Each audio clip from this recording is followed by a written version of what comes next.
Mes chers frères et sœurs, mes bien-aimés fils et filles en Christ, vous êtes-vous déjà demandé si vous êtes vraiment sur le chemin du ciel, surtout lorsque la vie semble écrasante, alourdie par les difficultés financières, les factures impayées ou le poids de l'incertitude?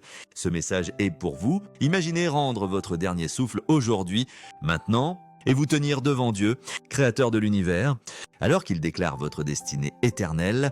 Entendrez-vous les mots « C'est bien ». Bon et fidèle serviteur, comme Matthieu 25, 23 le promet, où feriez-vous face à l'effrayante réalité de « Éloignez-vous de moi, je ne vous ai jamais connu », comme Matthieu 7, 23 l'avertit? Cette question peut vous ébranler, remuer votre âme, défier vos convictions les plus profondes, mais vous ne pouvez l'ignorer. Le ciel est réel, l'enfer est réel, et chacun de nous se dirige vers l'une de ces deux destinations. Aujourd'hui, à travers la profonde sagesse du pape Léon XIV, un pontife dont la dévotion inébranlable à l'Eucharistie, les heures quotidiennes de prière devant le Saint-Sacrement et la confiance en la providence divine ont éclairé la voie pour d'innombrables catholiques. Nous découvrirons 6 signes bibliques que vous êtes sur le chemin étroit menant à la vie éternelle. Des signes révélant si vous êtes véritablement destiné au ciel. Nous explorerons également comment les difficultés financières, un fardeau que beaucoup d'entre vous portent, jouent un rôle crucial dans le plan de Dieu pour vous préparer à l'éternité. Ce message ne repose pas sur des opinions humaines, des traditions ou des idées réconfortantes. C'est la vérité vivante de la parole de Dieu, une vérité exigeant votre cœur, votre âme et votre attention. Confrontons une réalité troublante. Tous ceux qui meurent n'entreront pas dans le royaume des cieux. Jésus lui-même a dit dans Matthieu 7, 21. Ce n'est pas tout homme qui me dit « Seigneur, Seigneur » qui entrera dans le royaume des cieux, mais celui qui fait la volonté de mon Père qui est dans les cieux. Il ne s'agit pas de votre présence à l'église, de votre étiquette religieuse ou même de vos actes de charité. Il s'agit de votre obéissance, de votre cœur transformé et de votre abandon total à la volonté de Dieu. Le monde vous dit de suivre votre cœur, de poursuivre vos désirs, mais l'Écriture avertit dans Jérémie 17, 9, « Le cœur est tortueux par-dessus tout et désespérément corrompu, qui peut le connaître ?» Votre cœur ne peut être fiable sans la vérité de Dieu, et l'éternité n'est pas un jeu. Hébreux 9, 27 déclare « Il est réservé aux hommes de mourir une fois, après quoi vient le jugement. » Il n'y a pas de seconde chance après la mort, pas de reprise, pas de réincarnation. Les choix que vous faites maintenant, tant que vous avez encore du souffle, déterminent votre demeure éternelle. À travers les enseignements du pape Léon XIV, nous plongerons dans 6 signes indéniables, inspirés par l'esprit de votre salut. Enracinés dans la vérité éternelle de la parole de Dieu, nous verrons comment les difficultés financières peuvent être un outil divin pour aligner votre cœur avec le ciel. Affinez votre foi et vous préparer à la gloire éternelle réservée à ceux qui persévèrent. Vous me moyez et tasseliez. Si vous reconnaissez votre vie dans ces signes, réjouissez-vous, car vous êtes sur le bon chemin. Mais s'ils vous semblent absents, si ces signes sont étrangers à votre expérience, je vous implore de vous agenouiller, de vous repentir et d'invoquer le nom de Jésus-Christ, car aujourd'hui est le jour du salut. Et demain n'est promise à personne. Avant d'explorer les 6 signes, abordons les difficultés financières que beaucoup d'entre vous affrontent en ce moment.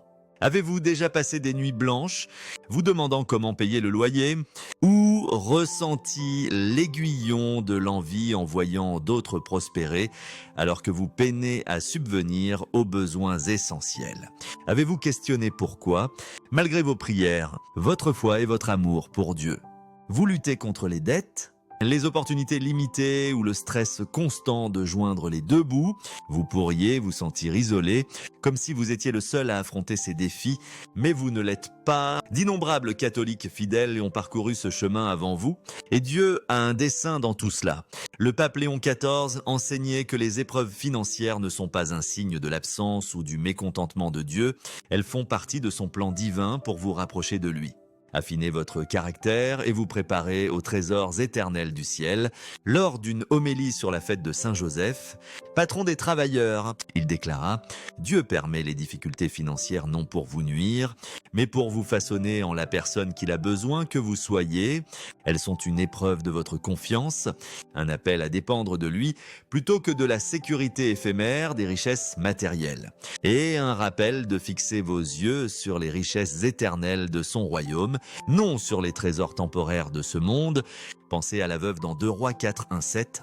Confrontée à la ruine financière après la mort de son mari, incapable de payer ses dettes, ses fils risquant d'être pris comme esclaves, dans son désespoir, elle cria vers le prophète Élisée, faisant confiance à la provision de Dieu. Miraculeusement, ses jarres furent remplies d'huile, assez pour payer ses dettes et subvenir aux besoins de sa famille. Le pape Léon XIV méditait souvent sur cette histoire, disant « Vos difficultés financières ne sont pas la fin de votre voyage. Elles sont le début d'une relation plus profonde avec Dieu, qui pourvoit de manière que vous ne pouvez encore voir. Souvent, au moment où vous vous y attendez le moins, les épreuves financières vous apprennent à compter sur Jéhovah Jireh, le Dieu qui pourvoit, comme Genèse 22, 14 le déclare. Et à faire confiance à son soin, même lorsque vos circonstances semblent sombres. Le pontife évoquait souvent l'exemple des Israélites dans le désert, dépendant de la manne du ciel plutôt que des richesses terrestres. Comme Exode 16,4 le décrit, Dieu fournissait juste assez pour chaque jour, leur apprenant à se réveiller chaque matin avec l'attente qu'il les soutiendrait, même s'ils ne voyaient pas comment. Deutéronome 8.3 nous rappelle « L'homme ne vit pas seulement de pain, mais de toute parole sortie de la bouche de l'Éternel. » Jésus fit écho à cette vérité dans Matthieu 6, 26, 28. Nous rappelant que Dieu prend soin des oiseaux du ciel et des lys des champs, combien plus prendra-t-il soin de vous, son enfant bien-aimé? Le pape Léon XIV enseignait « Quand vous avez peu, Dieu vous montre qu'il suffit. Les difficultés financières sont une leçon de confiance. » Vous aidant à trouver votre vrai trésor en celui qui tient toutes choses dans ses mains, celui qui promet de subvenir à vos besoins si vous cherchez d'abord son royaume. Les épreuves financières peuvent aussi tester les priorités de votre cœur, révélant si vous cherchez le royaume de Dieu ou poursuivez des gains mondains qui s'évanouissent. Lors d'un discours aux pèlerins sur la place Saint-Pierre, le pontife déclara « Le monde vous dit de chercher les richesses pour la sécurité, mais Dieu vous rappelle que lui seul est votre vraie sécurité. Les difficultés financières vous apprennent à vous tourner vers lui comme votre pourvoyeur, à abandonner l'illusion que l'argent peut vous sauver et à trouver votre espérance dans son amour éternel, préparant votre cœur pour la joie éternelle du ciel. » Je me souviens de l'histoire d'Isabelle, une couturière rencontrée par le pape lors d'une visite dans une paroisse en Espagne. Isabelle avait affronté des années de difficultés financières, travaillant de longues heures pour un maigre salaire, souvent incapable d'acheter les produits de base pour sa famille. Dans sa lutte, elle réalisa qu'elle avait autrefois cherché la richesse pour son propre gain, rêvant d'un mode de vie fastueux qui lui aurait valu l'admiration des autres, et dit à Ketia. Mais ses difficultés financières la menèrent à coudre des vêtements pour les pauvres, trouvant de la joie à servir ceux dans le besoin. Avec le temps, sa petite entreprise prospéra grâce à la réputation de sa générosité, et elle utilisa ses revenus pour soutenir sa paroisse, fournissant des ornements pour l'autel et des couvertures pour les sans-abri. Le pape Léon XIV réfléchit.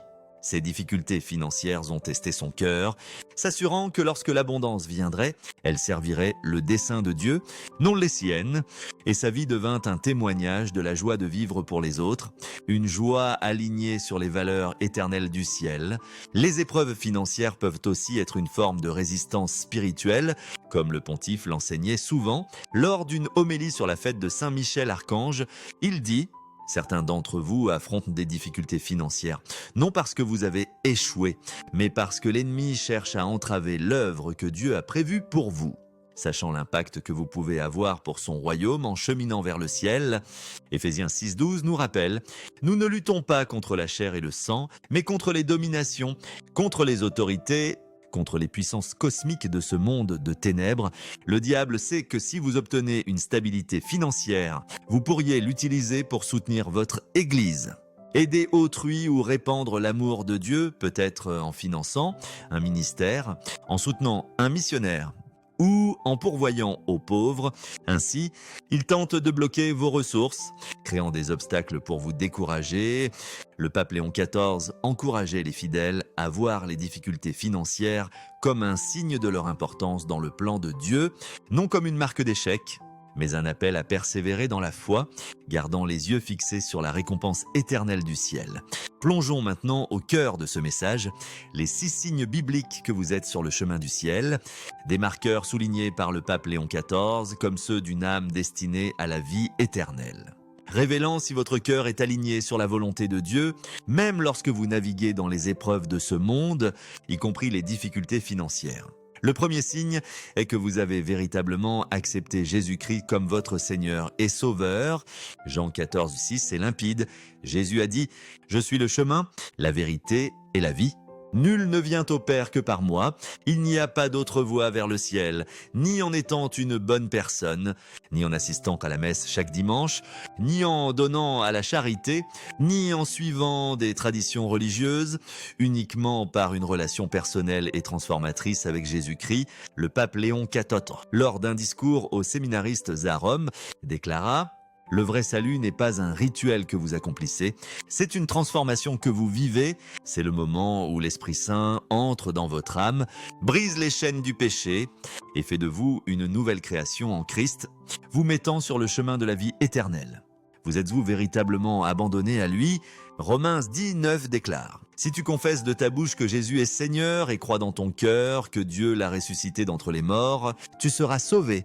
Il ne s'agit pas seulement de croire en Jésus, même les démons croient et tremblent. » Comme Jacques 2,19 le note, il s'agit de se repentir de vos péchés, de vous détourner de votre ancienne vie, de faire confiance à son sacrifice sur la croix comme seul paiement pour vos péchés et de le faire Seigneur de votre vie.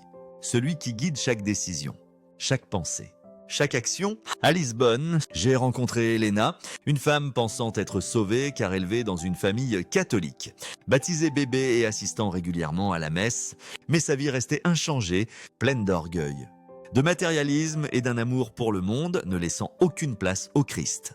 Elle n'avait jamais vraiment examiné son cœur, jamais abandonné à Jésus, jamais expérimenté la puissance transformatrice de l'Esprit Saint.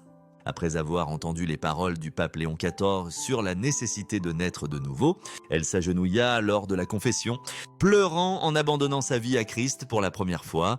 Les mois suivants, sa vie commença à refléter son amour, elle vendit ses articles de luxe, donna aux pauvres et consacra son temps à servir sa paroisse.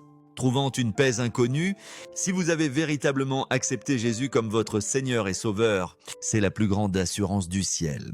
Même au milieu des tempêtes financières, car Jésus lui-même a promis dans Jean 10, 28, « Je leur donne la vie éternelle, et ils ne périront jamais, et personne ne les arrachera de ma main. » Mais attention, Jésus donna un avertissement troublant dans Matthieu 7, 22, 23.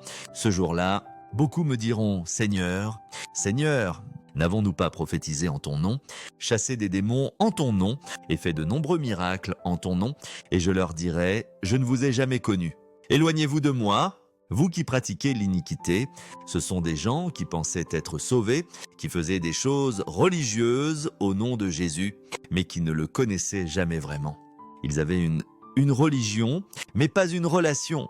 Alors, demandez-vous, est-ce que je connais vraiment Jésus ? Ou est-ce que je sais juste des choses sur lui? Me suis-je abandonné à lui? Ou vis-je encore pour moi-même? Si vous n'êtes pas sûr, c'est le moment de vous réconcilier avec Dieu, de vous repentir et d'inviter Christ dans votre cœur comme votre Sauveur et Seigneur. Le deuxième signe que vous êtes sur le chemin du ciel est que vous portez les fruits de l'Esprit Saint. Même au milieu d'épreuves comme les difficultés financières, car ces fruits sont la preuve que le Christ œuvre en vous. Jésus a dit dans Matthieu 7, 16, « Vous les reconnaîtrez à leurs fruits. » Galates 5, 22, 23 énumère les fruits de l'esprit: amour, joie, patience, bonté, bienveillance, fidélité, douceur et maîtrise de soi. Ce sont les résultats naturels d'une vie transformée par l'Esprit Saint. La preuve que le Christ agit en vous. Le pape Léon XIV enseigna lors d'un discours aux familles catholiques, un arbre qui ne porte pas de fruits est un arbre mort. Si vous êtes vivant en Christ, votre vie le montrera, pas dans la perfection. mais dans le progrès, même lorsque la vie est dure. Analysons ces fruits dans le contexte de votre vie quotidienne. Surtout face aux difficultés financières, montrez-vous de l'amour aux autres, même lorsqu'ils vous blessent, même lorsque vous êtes stressé par l'argent. Avez-vous une joie profonde, inébranlable en Christ, même lorsque votre compte en banque est vide, parce que vous savez que votre trésor est au ciel. Ressentez-vous une paix surpassant l'entendement, faisant confiance à Dieu pour pourvoir, ou êtes-vous consumé par l'inquiétude et la peur? Progressez-vous en patience, attendant le temps de Dieu pour le soulagement, ou explosez-vous de frustration? Montrez-vous bonté et bienveillance, partageant le peu que vous avez, ou thésaurisez-vous par peur? Êtes-vous fidèle à Dieu, continuant à prier et à lui faire confiance? Même lorsque la provision semble retardée, parlez-vous avec douceur. Ou vos paroles blessent-elles autrui sous la pression? Exercez-vous la maîtrise de soi, résistant à la tentation de chercher des solutions rapides par des moyens malhonnêtes? Ou cédez-vous au désespoir? Nous ne sommes pas sauvés par les œuvres. Éphésiens 2, 8, 9 dit « Car c'est par la grâce que vous êtes sauvés, par le moyen de la foi, et cela ne vient pas de vous, c'est le don de Dieu, non par les œuvres, mais une vraie foi produit des fruits. » Jacques 2, 17 avertit. La foi, si elle n'a pas d'œuvre, est morte en elle-même. À Paris, j'ai rencontré Marco, un homme d'affaires confronté à une crise financière dévastatrice, incapable de subvenir aux besoins de sa famille. Pendant des années, il s'était dit chrétien, mais sa vie était marquée par l'avidité, l'impatience et un manque de compassion. Il était chrétien de nom, ses branches nues, après avoir entendu les enseignements du pape Léon XIV sur les fruits spirituels lors d'une émission radiophonique. Marco fut convaincu, il se repentit et commença à servir dans un refuge local. Et lentement, sa vie porta les fruits de l'esprit, il devint plus aimant, partageant ses ressources limitées, plus patient, faisant confiance au timing de Dieu, et plus joyeux, trouvant le contentement en Christ plutôt qu'en la richesse. Les difficultés financières l'humilièrent, le forçant à dépendre de Dieu, et par cette dépendance, l'Esprit Saint le transforma.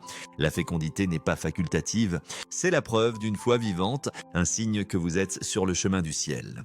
Si vous voyez ces fruits croître dans votre vie, même imparfaitement, louez Dieu, car il est à l'œuvre en vous, vous préparant pour l'éternité.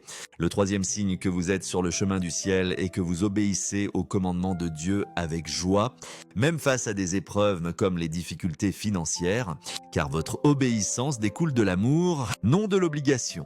Jean 14, 15 dit « Si vous m'aimez, vous garderez mes commandements ». L'obéissance n'est pas du légalisme. Suivre une liste de règles pour gagner la faveur de Dieu, c'est un cœur aimant Christ si profondément que vous désirez naturellement lui plaire. Le pape Léon XIV, lors d'une homélie sur la fête de la Sainte Famille, déclara « La vraie obéissance jaillit de la gratitude pour le sacrifice du Christ sur la croix.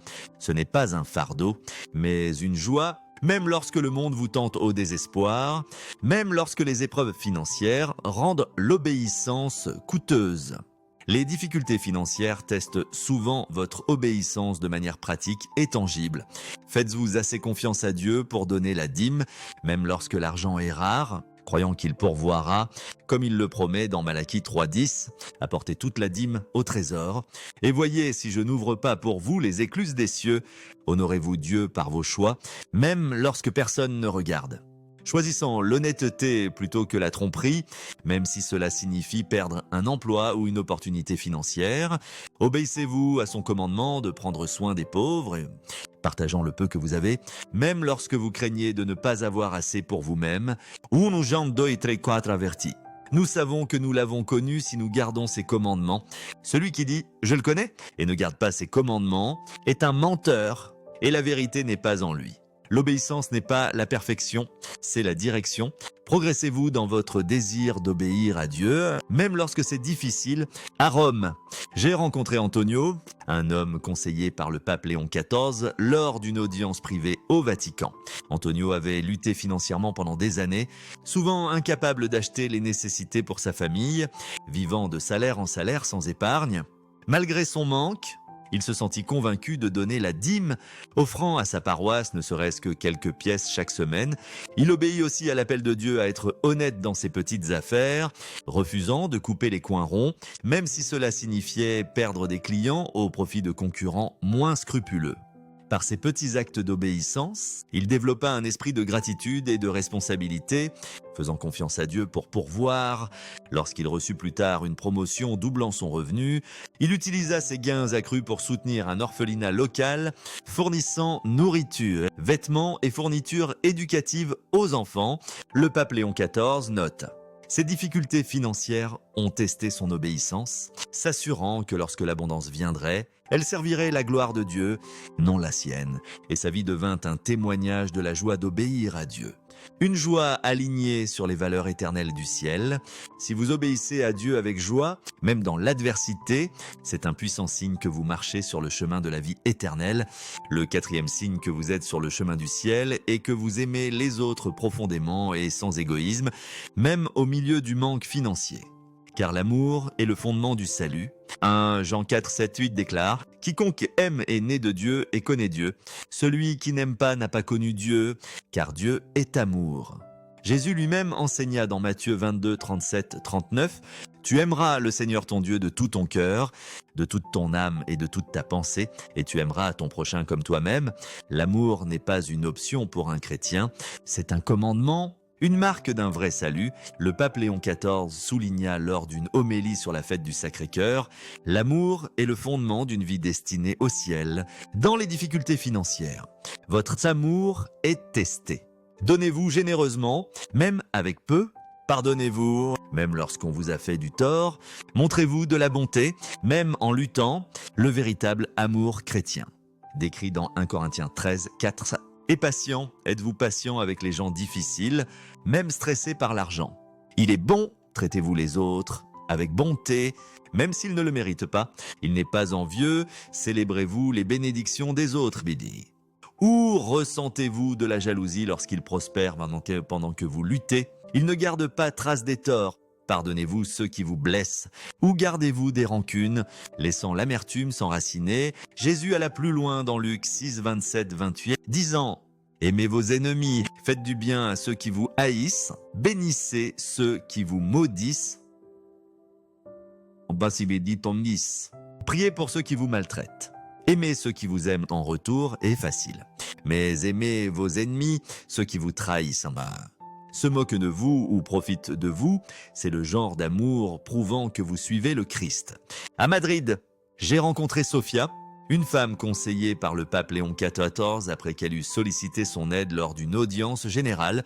Sofia avait été trahie par sa meilleure amie qui répandit des mensonges ruinant sa réputation, la laissant isolée et en difficulté financière après la perte de sa petite entreprise.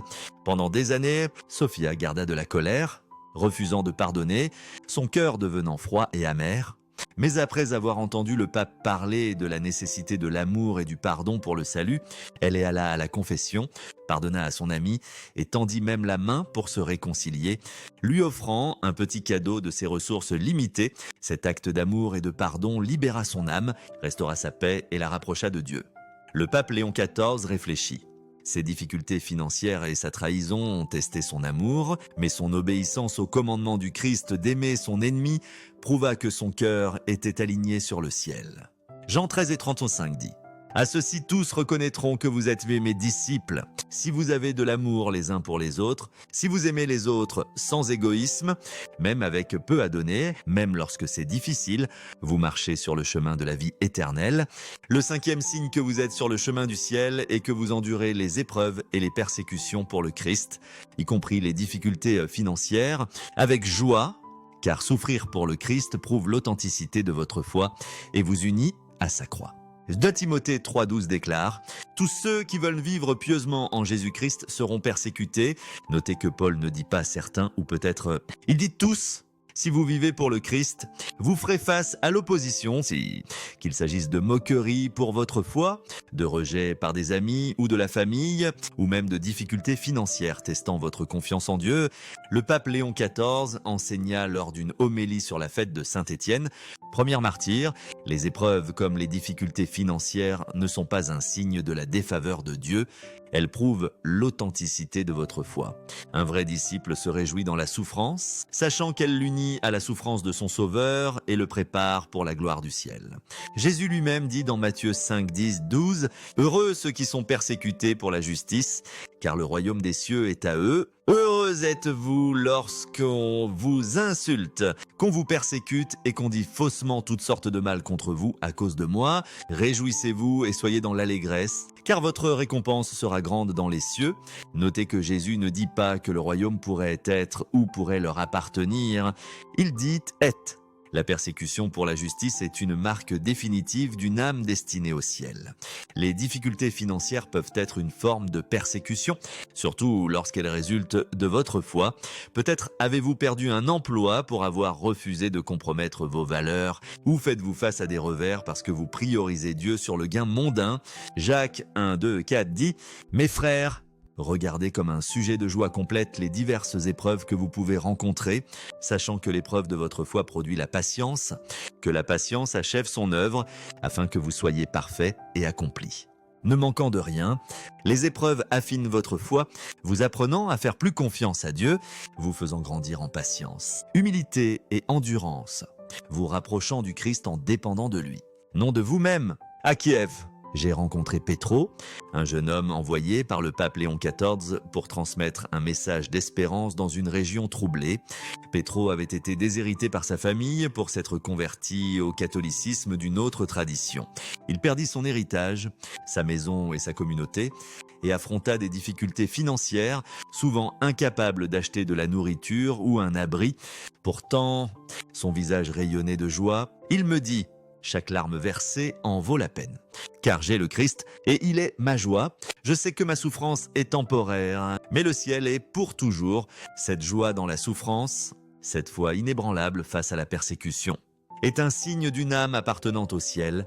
Le pape Léon XIV enseignait souvent que les difficultés financières peuvent aussi être une forme de protection divine, veillant à ce que vous ne tombiez pas dans le piège du matérialisme ou de l'autosuffisance qui pourrait vous éloigner de Dieu. Lors d'une homélie sur la fête de Sainte-Claire, qui embrassa la pauvreté pour le Christ, il dit: Dieu connaît les dangers que la richesse peut apporter, l'orgueil, l'avidité et une perte de focus sur lui. Parfois, il retient l'abondance pour protéger votre âme, pour vous garder près de lui et pour vous préparer aux richesses éternelles du ciel. Proverbes 16 avertit, l'orgueil précède la destruction et un esprit hautain la chute. Si vous endurez les difficultés financières et les persécutions avec joie, faisant confiance au plan de Dieu, vous êtes sur le chemin de la vie éternelle. Le sixième et dernier signe que vous êtes sur le chemin du ciel est que vous vivez avec une espérance inébranlable dans le ciel, ne vous accrochant pas aux richesses ou plaisirs de ce monde, car votre cœur est fixé sur l'éternité. Philippiens 3:20 déclare: Notre cité est dans les cieux, d'où nous attendons aussi comme sauveur le Seigneur Jésus-Christ. Si vous êtes véritablement sauvé, votre focus n'est pas sur les choses de cette vie, l'argent, la gloire, le succès ou le confort, mais sur la joie éternelle d'être avec Jésus. Le pape Léon XIV, lors d'une homélie sur la fête du Christ roi, dites: une âme destinée au ciel ne vit pas pour ce monde. Elle vit pour le monde à venir. Elle aspire au jour où elle verra son Sauveur face à face et ordonne sa vie en conséquence, même au milieu des difficultés financières. Apocalypse 22:20 s'écrit: Viens, Seigneur Jésus, est-ce le cri de votre cœur? Ou êtes-vous trop occupé à poursuivre les choses de ce monde, promotion, possessions, plaisir, pour penser à l'éternité? La Bible avertit dans 1 Jean 2, 15, 17, « N'aimez pas le monde, ni les choses qui sont dans le monde. Si quelqu'un aime le monde, l'amour du Père n'est pas en lui, car tout ce qui est dans le monde, les convoitises de la chair, les convoitises des yeux et l'orgueil de la vie ne vient pas du Père, mais du monde. Et le monde passe, et sa convoitise, mais celui qui fait la volonté de Dieu demeure éternellement. » Les difficultés financières servent souvent de rappel divin que ce monde n'est pas votre maison. Elles tournent votre cœur vers l'éternité, vous apprenant à trouver le contentement en Christ, non dans la richesse matérielle. À Dublin, j'ai rencontré Anna, une femme âgée mourant d'un cancer dans un hospice. Anna avait vécu une vie de pauvreté, dépendant souvent de la charité d'autrui pour survivre.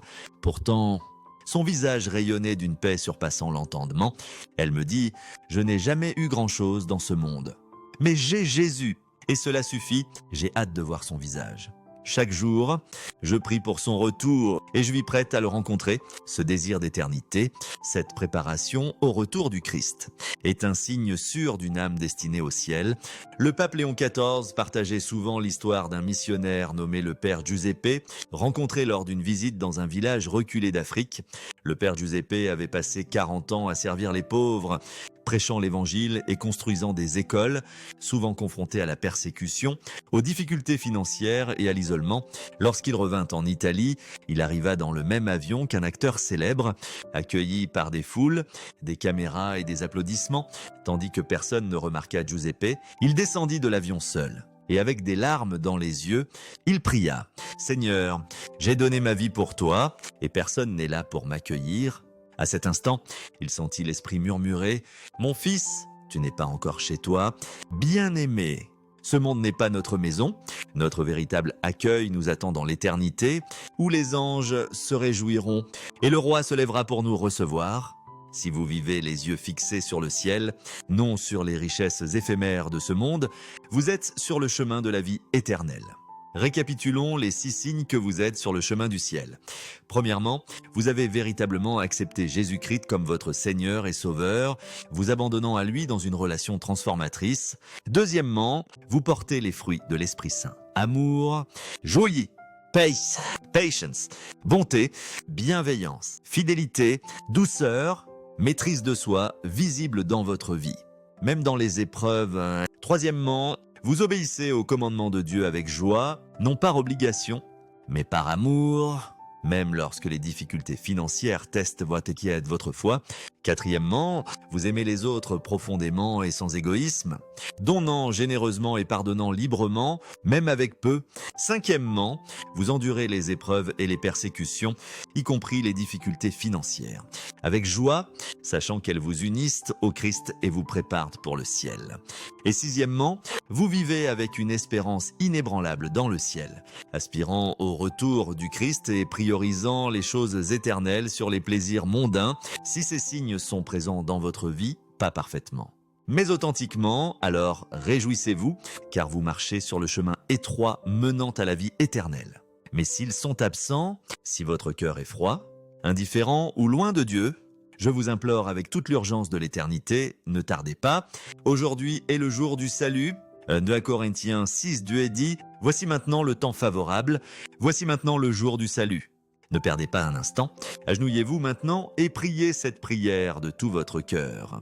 Seigneur Jésus, je sais que je suis pécheur. Je crois que tu es mort pour mes péchés et que tu es ressuscité. Je demande ton pardon et abandonne ma vie à toi complètement. Sois mon Seigneur, mon Sauveur et mon plus grand désir. Dès cet instant, je choisis de te suivre. Remplis-moi de ton Esprit Saint et rends-moi prêt pour le ciel. Au nom de Jésus, Amen. Si vous avez prié cette prière avec sincérité, le ciel est désormais votre maison et Dieu est avec vous à chaque pas. Vos difficultés financières ne sont pas la fin, elles sont un outil que Dieu utilise pour vous rapprocher de lui, vous préparant pour l'éternité. Maintenant, grandissez dans votre foi. Lisez la Bible quotidiennement, commençant par l'évangile de Jean. Priez sans cesse, apportant vos luttes et votre gratitude à Dieu. Et entourez-vous d'une communauté de croyants qui vous encouragera dans votre marche avec le Christ. Ne gardez pas ce message pour vous. Partagez-le avec quelqu'un qui a besoin d'entendre la vérité, quelqu'un luttant financièrement ou spirituellement, aspirant à l'espérance et à la clarté.